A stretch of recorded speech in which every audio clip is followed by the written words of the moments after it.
As the State Department grapples with top foreign policy priorities abroad, it's weathering a political firestorm at home. U.S. President Donald Trump's senior diplomats are trying to revive stalled nuclear negotiations with North Korea and peace talks in Afghanistan, a protracted crisis in Venezuela, and winding down the deadly conflict in Syria. But in Washington, the department is reeling as it finds itself at the center of the Democratic-led impeachment inquiry into Trump. Career diplomats, including former ambassador to Ukraine Marie Yovanovitch, acting ambassador William Taylor, Deputy Assistant Secretary of State George Kent, and others were thrust into the national spotlight as they were compelled to testify before the bitterly divided congressional panel investigating Trump. The president and his allies have castigated the career diplomats, plunging the diplomatic corps' morale to new lows and sharpening the divide between career and politically appointed officials in Foggy Bottom. Secretary of State Mike Pompeo first came into office in 2018 vowing to restore the State Department's swagger, but the Secretary of State, eyeing his political future with a possible Senate run in Kansas, has avoided defending the career diplomats drawn into the political storm. Here are 5 reads on the rocky year America's diplomatic corps has had, and the impacts on U.S. foreign policy abroad, from Ukraine to China to Iran. 1. U.S. diplomacy's Gordon problem goes way beyond Gordon Sondland by Robbie Gramer, in November. 21. The high-profile impeachment saga has had the side effect of bringing national attention to presidents tapping political donors with no diplomatic experience as ambassadors. Gordon Sondland, Trump's ambassador to the European Union, is wealthy former hotel magnate and campaign donor who muscled his way into Ukraine policy and found himself at the center of fiery House hearings investigating Trump for impeachable offenses. This piece analyzes the trend among Democratic and Republican administrations to gift deep-pocketed donors ambassadorships and outlines how some former career diplomats see Sondland as a warning for future U.S. foreign policy missteps if the trend continues, something Washington may regret as China beefs up its own diplomatic presence in all corners of the world. Thus far, only one Democratic candidate in the 2020 election race, Progressive Sen. Elizabeth Warren, has pledged to stop the practice of handing off ambassador posts to wealthy novices. 2.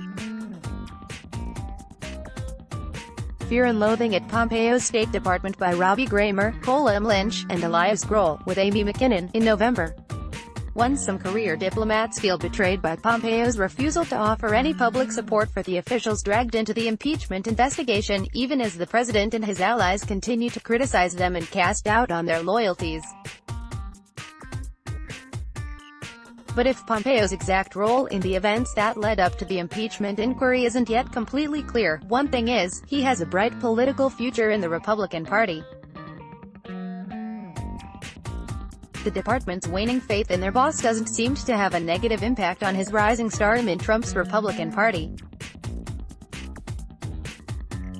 As Pompeo inches closer to running for Senate in Kansas to shore up a hotly contested Senate map in 2020, Trump's base and other factions of the Republican Party have high hopes for him.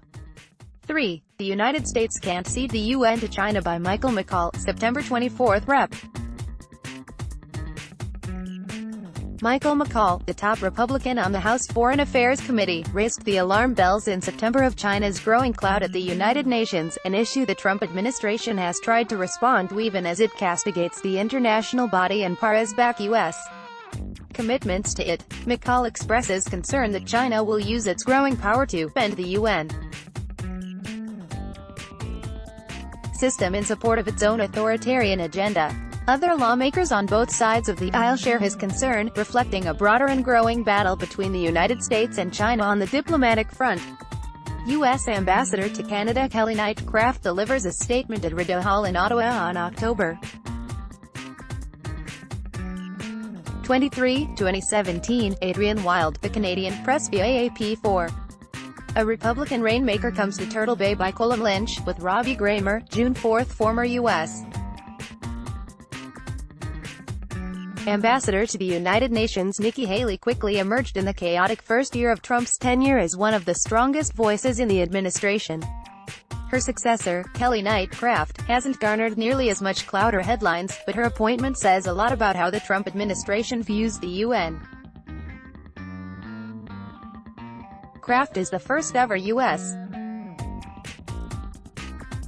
ambassador to the international institution who comes from a class of political donors with next to no government or foreign policy experience before the administration started. Kraft, the wife of a wealthy coal magnate, previously served as Trump's ambassador to Canada, and her appointment reflected the administration's interest in elevating political donors to senior government roles. This profile explains more. 5. Echoes of Iraq in Trump's confrontation with Iran by Michael Hirsch and Laura Seligman, May 8. An analysis of the Trump administration's confrontational approach to Iran suggests disturbing similarities to the run-up to war with Iraq. Not least was the dominant role of then National Security Advisor John Bolton, who as a senior official in the administration of President George W. Bush was a fierce advocate of war who was accused of manipulating intelligence to justify an invasion. Let's block ads. Why?